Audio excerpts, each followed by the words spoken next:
Hello friends and fellow subscribers, it's AK here, and today I'm going to be talking about the Modern Warfare 3, just Modern Warfare 3 in general.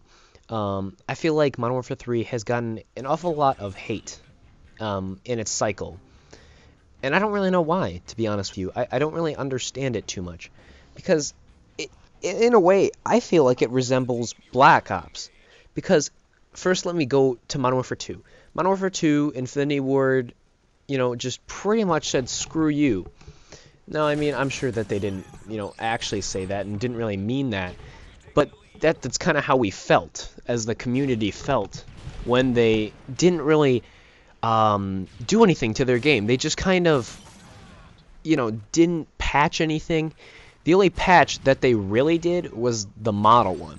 Now, the model was beforehand. If you had a Kimbo, that thing was a one-shot for miles. Like, it was such a good, viable option.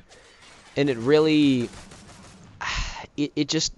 You didn't want to use any other secondary, basically. But that's not really the point. The point is, it was really good, but that was, like, the only patch they really did. Now, I don't really know that. I wasn't there for the whole game. I started halfway through Modern Warfare 2. On the whole Call of Duty scene, so I don't know if Modern Warfare 2 got any other big patches. I just know that one in specific was the only one ever mentioned to me. Now, when Black Ops 2 came out, Black Ops 2, no, that's not out yet. This is not the future, folks. The future is not black yet. But in Black Ops 1, the support was great, is the best way to say it. The support that they did, they would patch things that people didn't even know existed at that time.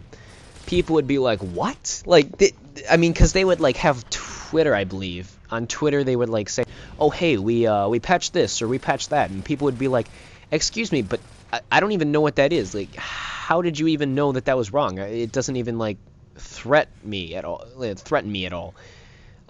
So, like, they had really good support. People didn't even really know what they were patching half the time because, they were patching so much stuff. But on the other hand, too, they were patching all these dumb little things that people didn't even know about. But there were a few things that they let slide that were actually big and caused a threat. What was it? Like the AK-74U, that thing, I don't think it got a patch. I don't remember if it did or not. It might have gotten more recoil or something. Now that I think about it, I think that was it, more recoil. But other than that, I don't think it actually really... I mean, people were still complaining about it and stuff. Which makes me, like, lead to believe, why is everybody complaining about this game? They have been fixing, or at least attempting to fix, all of the stuff that people have really been complaining about. For instance, what was it? The Type 95. They didn't necessarily completely fix it, but they tried. They tried their hardest.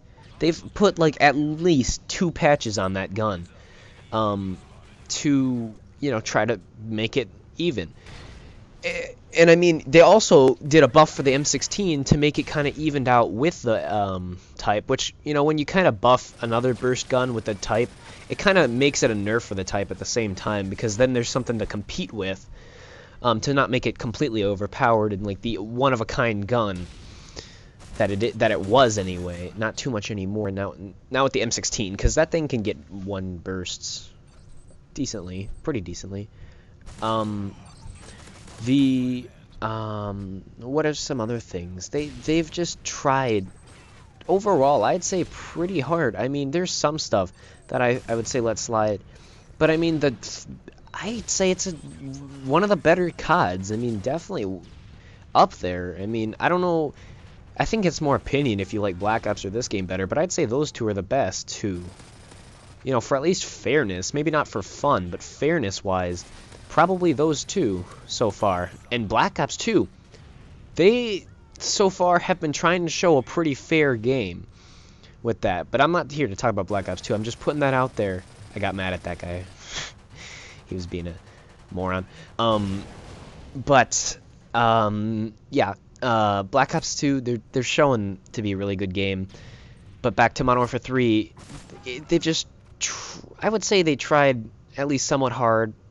I wish me and a friend were talking about this just today, how they would not make so many map packs and focus on the actual game.